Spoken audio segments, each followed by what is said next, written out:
En la incógnita y ancestral ciudad del Daibo, una ola de sistemáticos asesinatos conmociona a las autoridades locales, que se enzarzan en una carrera contrarreloj para dar con las víctimas antes que el retorcido agresor.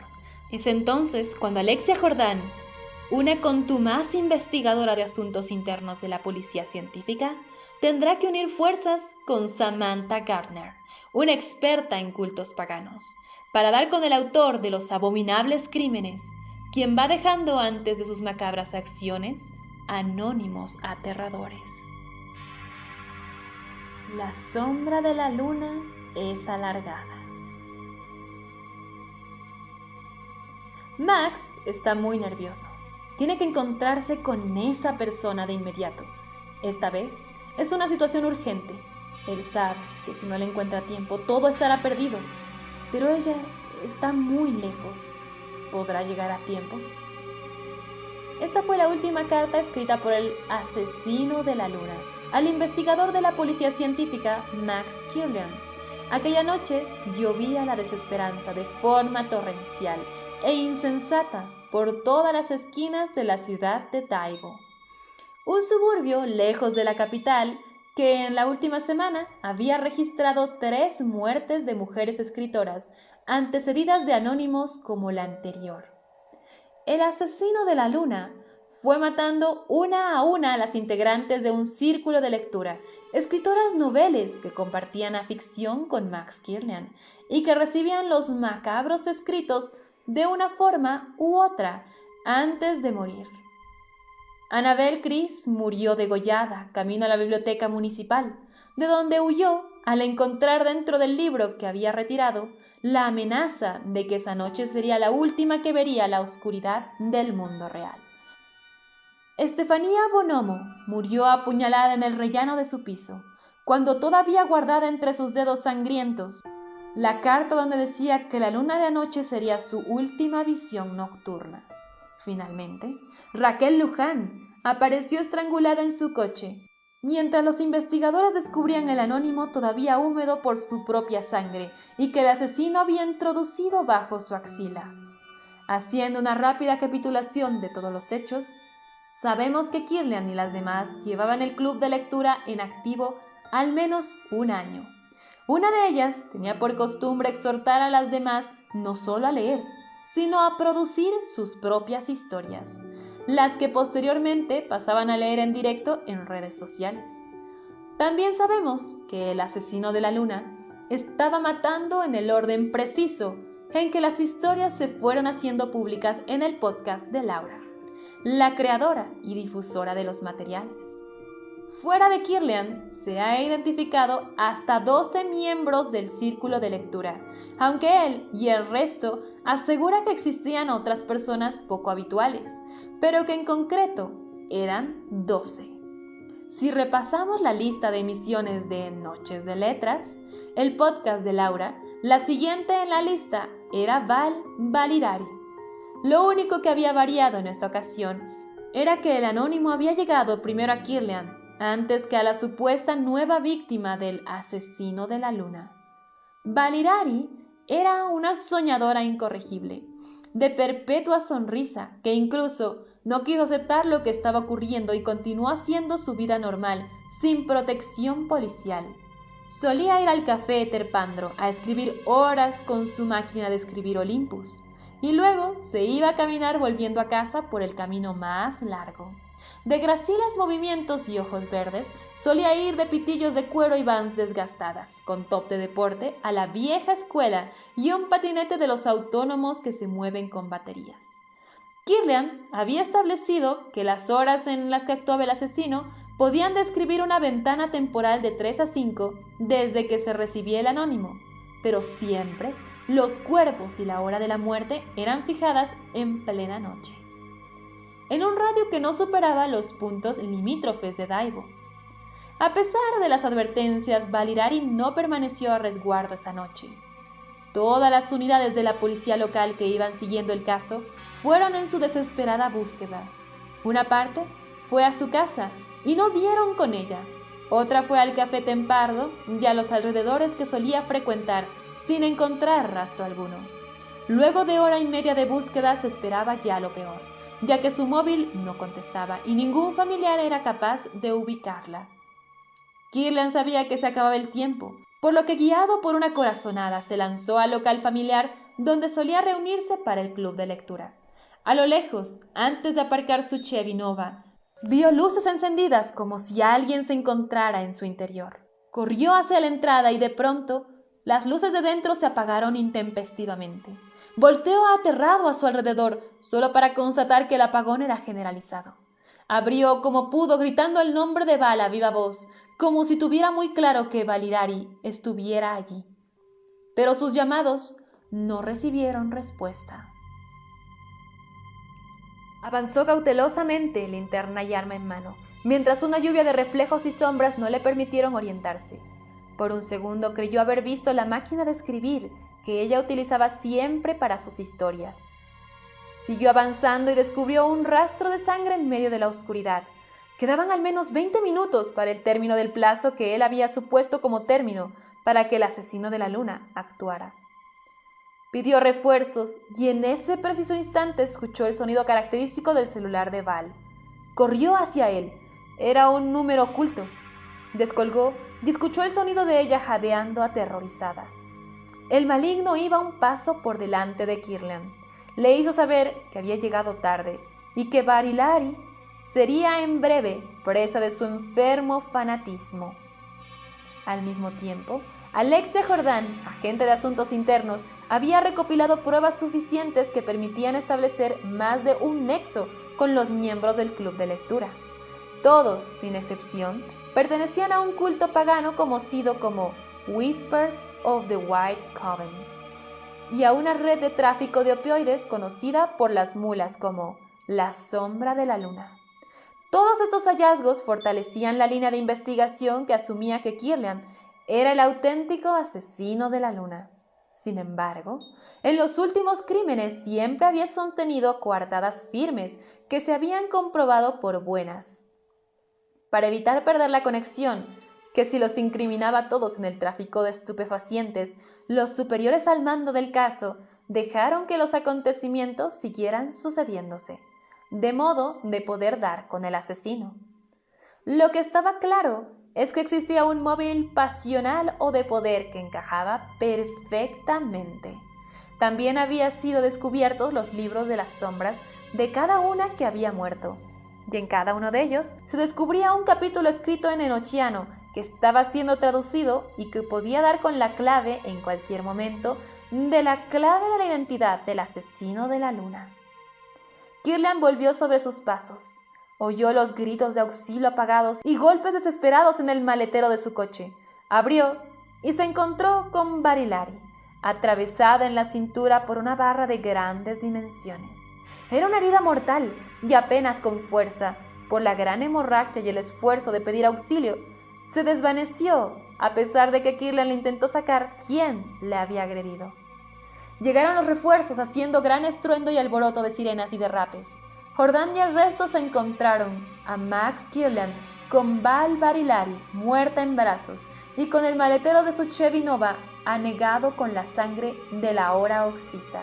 Los traductores lograron develar el significado del enochiano en los 3 libros de las sombras, donde el texto, salvo pequeñas adiciones, incluía lo siguiente: ayúdame a levantar el antiguo altar, ante el cual antaño todos rendían culto, el gran altar de todas las cosas, pues en los tiempos antiguos la mujer era el altar, y así se erguía y colocaba el altar, y el punto sagrado era el punto en el centro del círculo, pues nos han enseñado desde la antigüedad que el punto en el centro es el origen de todas las cosas. Por tanto, debemos adorarlo. Beso. Por tanto, a quien adoramos también invocamos por el poder de la lanza levantada. Se toca su propio falo y continúa. Oh, círculo de estrellas, beso, del que nuestro padre no es sino el hermano menor. Beso. Maravilla más allá de la imaginación. Alma de infinito espacio, ante quien el tiempo se aturde y oscurece el entendimiento. No te alcanzaremos a menos que tu imagen sea amor. Beso. Por tanto, por la semilla y la raíz, por el tallo y el brote, por la hoja y la flor y el fruto, te invocamos. Oh, reina de espacio, oh, rocío de luz. Continuación de los cielos, beso. Deja que sea siempre así, que los hombres no hablen de ti como una, sino como ninguna.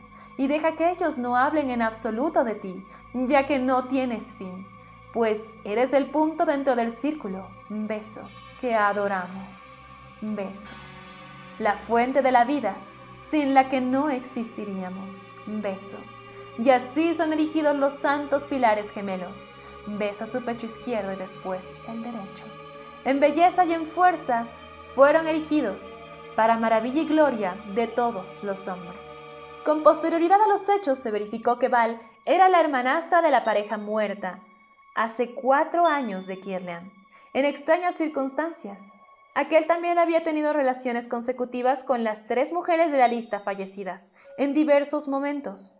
Cuando Max Kirlian fue detenido por la policía para explicar estos y otros hechos, un nuevo anónimo llegó a la habitación de Alicia Alas, alias Tempest Adorno. Por otro lado, Alexia Jordan, avisada por el forense, fue notificada de hallazgo de restos de semen en el cadáver de Barilari, que encajaba con el ADN de Kirlian. Adorno fue avisada de la tentativa de asesinato y las autoridades fueron en su busca una vez se entraron en contacto telefónico con ella. Adorno no fue localizada en el punto de encuentro establecido, una clínica privada de reproducción asistida, ni en ningún sitio a la redonda de donde se había triangulado su posición al rastrear su llamada en un primer contacto. Cuestionadas las autoridades del establecimiento sanitario sobre su paradero y estado, los investigadores fueron prevenidos de que Adorno estaba en estado de gravidez. Al cabo del día, las malas noticias se multiplicaron. Adorno había sido encontrada empalada en el parque que daba a la catedral de Daibo. El libro de las sombras de Barilari había aparecido con estremecedoras revelaciones y Max Kirlian había logrado escapar sin dejar rastro. Luego de los abominables acontecimientos que salieron a la luz la última semana, la ciudad entera de Daibo vio una parálisis psicológica que cortaba el aire. La casi certeza que albergaban las autoridades de que uno de sus mejores hombres de ley, Max Kirlian, era el más probable asesino de la luna, traía en vilo y había inundado de desesperanza a toda la población. En medio de la conmoción, Jordan había recibido la recomendación de Asuntos Internos de integrar en el equipo de búsqueda y captura de Kirlian a Samantha Gardner, una experta en cultos paganos y profesora universitaria de antropología social y de las religiones, que fue pieza clave en la traducción y corrección de los textos en enochiano aparecidos en los libros de las sombras, que ocultaban los cadáveres de las primeras víctimas. Jordan y Gardner se reunieron el día después que se hizo pública la fuga de Kirlian. Cuando la primera vio de lejos a Gardner, se sorprendió al comprobar que era una mujer muy joven, que a modo de acromante llevaba un báculo tallado y vestía una túnica aderezada con multitud de símbolos cabalísticos y paganos. Su sorpresa fue mayor al verificar, por simple inspección, que Samantha Gardner era completamente invidente. Aquella mujer joven y serena proyectaba una inquietud que amilanaba y a la vez infundía un gran respeto. A su encuentro, Jordan no pudo evitar perderse en las gemas y ornamentos del cinturón que portaba la acromante. Aquella pinta estrambótica y pagana se completaba con unos pies niveos y descalzos y una cabellera blanca y suelta que le llegaba hasta la cintura. Gardner le sonrió cuando tuvo a Jordan enfrente, lo que creó la ilusión de que la miraba a los ojos sin verla. Alexia Jordan, afroamericana de casi 2 metros de estatura, campeona de gimnasia y tiro y primer premio de la promoción de cadetes, tenía fama de ser metódica y reservada. Aquella escena era como del dispar encuentro entre Dido, reina de las Amazonas, y Freya, la diosa nórdica de todas las artes paganas. Una vez tomaron asiento con voz escéptica, Jordan se dirigió a Gardner diciendo: «Agradezco su colaboración en la resolución de este caso, pero dadas las circunstancias de extrema peligrosidad que están en juego, desaconsejo su participación en las investigaciones». Jordan no había terminado de exponer sus razones cuando, con voz pausada y profunda, la acromante la señalizó. «Kirlian no es el asesino de la luna. La persona que está cometiendo estas acciones quiere incriminarle. ¿Y cómo es posible que afirme tal cosa con tanta vehemencia? El libro de las sombras de Tempestadorno que acabamos de analizar nos revela unas coordenadas precisas que coinciden con el emplazamiento de la mansión abandonada de los Buckland. Gardner continuó con voz cada vez más ceremoniosa. Hace 100 años, este lugar era el centro de una disputa entre grupos paganos, dos logias, la de los neodruidas y la de los Wickanders. Las hostilidades entre estos grupos tuvieron su origen en la relación poliamorosa que sostenía Eden Ravenwolf, una Wickander que compartía a la vez un triángulo de amor bizarro formado por Gowan MacGregor Mathers, hierofante de los neodruidas, y Geordian Winnicott, sumo sacerdote de los Wickanders. Eden había mantenido ambas relaciones a la vez, hasta que fue descubierta por el hermano menor de Growan, Eowyn, quien conspiró por cuestiones de jerarquía y poder con su propio coven. Puso a su hermano como el gran traidor de los secretos de la hermandad y llevó a los neodruidas a una guerra astral con los Wickanders. Cuando ambos grupos agotaron sus fuerzas en doblegar al otro, Eden quiso unificar a las dos órdenes autoproclamándose suma sacerdotisa de ambos cultos, bajo el argumento de que llevaba en su vientre un hijo híbrido, producto de haber concebido con ambos hombres, en el mismo acto sexual, y con la mediación de un espíritu primordial, una gestación que permitió que fuera fecundada por ambos al mismo tiempo. Este espíritu, conocido como Aborin, le había anunciado la profecía y la necesidad de unir a neodruidas y Wickanders ante la inminente amenaza de un enemigo mágico y maligno que desolaría todo Daivo hasta destruirla por completo. Eden finalmente tuvo un hijo o hija andrógino y hermafrodita llamado Sayer, que permitió que ambos cultos se unificaran siguiendo la profecía de Aborin. Este nuevo culto fue conocido como Whispers of the White Coven. Una vez que esto ocurrió, unas niñas Wickanders, Elsa y Widow, descubrieron la verdadera naturaleza del primordial que había anunciado la llegada de fuerzas oscuras en un antiguo códice conocido como Pseudomonarchia Daemorum de John Ambier, fechado en 1583, y que describía lo siguiente: el 23º espíritu Esain es un gran y fuerte duque. Se manifiestan en el cuerpo de un hombre muy guapo, pero con 3 cabezas. La primera de una serpiente, la segunda de un hombre, que tiene 2 estrellas en la frente, y la tercera de un becerro. Cabalga sobre una víbora, llevando una antorcha en la mano, con la que incendia ciudades, castillos y grandes lugares. Hace salir de ti el ingenio en todo tipo de formas, y da respuestas verdaderas a asuntos privados. Gobierna 26 legiones de espíritus inferiores, y su sello es este, que debes llevar de dicha manera. El duque demonio Ain, también conocido por los hombres como Ain y Yaron, es un ser misterioso y potencialmente peligroso. Parece que le gusta participar en la manipulación de las personas. Revelará los secretos de los demás si se le pide y responderá a las preguntas en cuanto a esos secretos. Ain es considerado muy guapo y encantador. Como todos los demonios, puede a menudo tomar varias formas, aunque él disfruta tomarlas al mismo tiempo.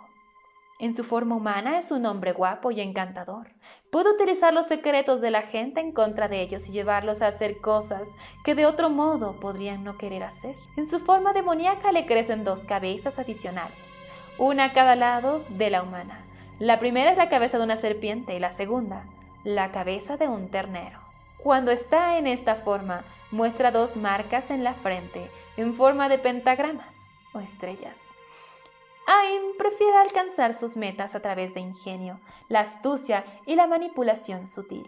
Pero si esto falla, no dudará en ir a la batalla con una fuerza aterradora.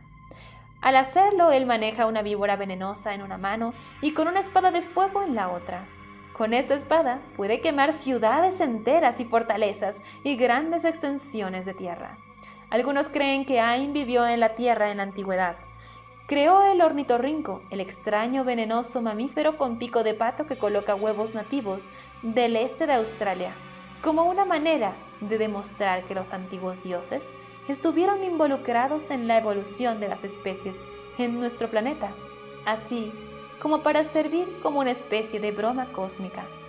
Todas estas revelaciones encajaban perfectamente en los profundos cambios que se habían implantado en ambos cultos desde que Dan Ravenwolf y su hija, o hijo Slayer, había cambiado el espíritu de las leyes de Neodruidas y Wickanders en el nuevo Coven. Slayer se convirtió en un genearca. Todas las mujeres de ambos cultos debían ser fecundadas por él al alcanzar el segundo grado de la orden y al tercer grado convertirse en sus concubinas. Por su parte, Eden introdujo en los rituales de poder la obligación a los hombres de esterilizarse, o si ansiaban poseer los grados inferiores a ella en poder, debían castrarse convirtiéndose en eunucos.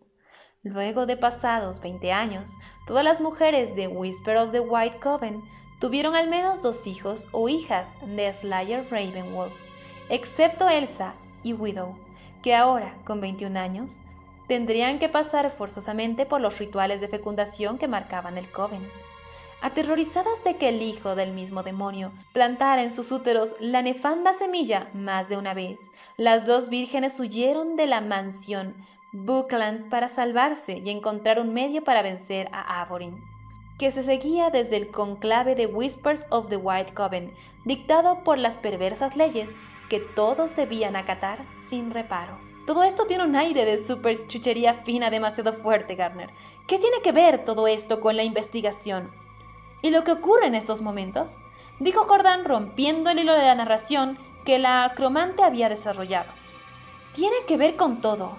Samantha Gardner se giró, cogiéndole la mano y le invitó a seguir escuchando, mientras dijo: Elsa y Widow descubrieron una forma de detener a Avorin y salvar al Coven. Esa forma es la misma que está usando ahora el asesino de la luna.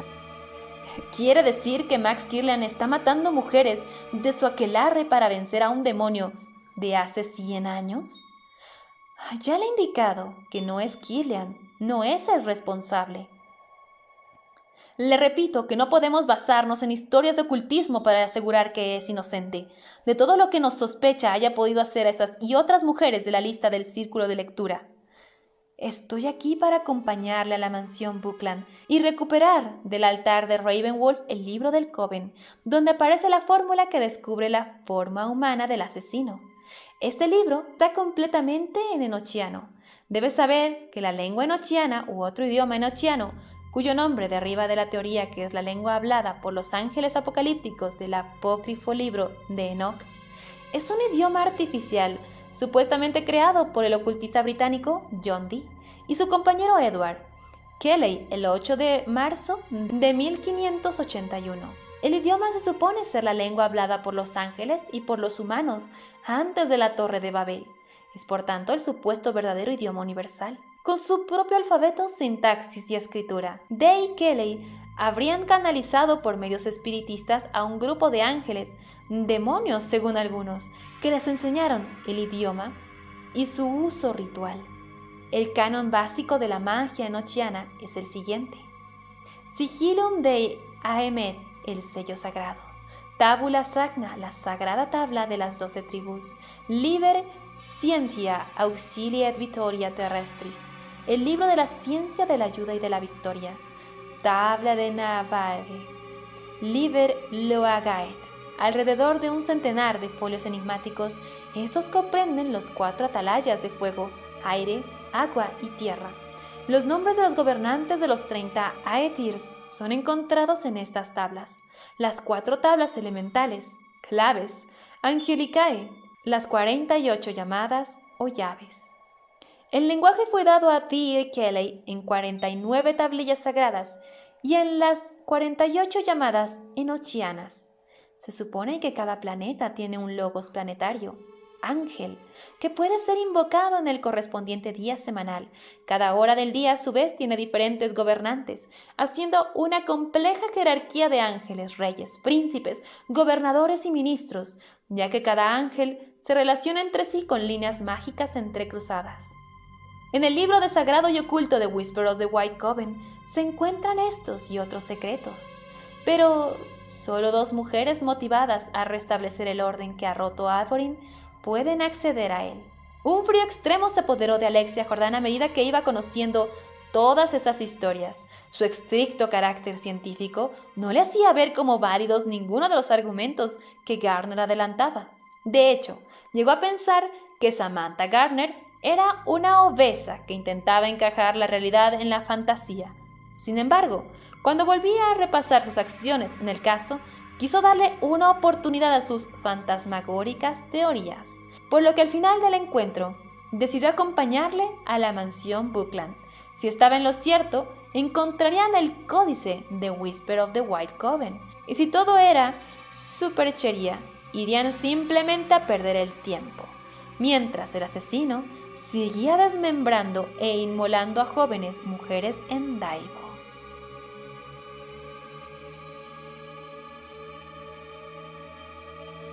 Historia escrita por Roger Van Rubatino.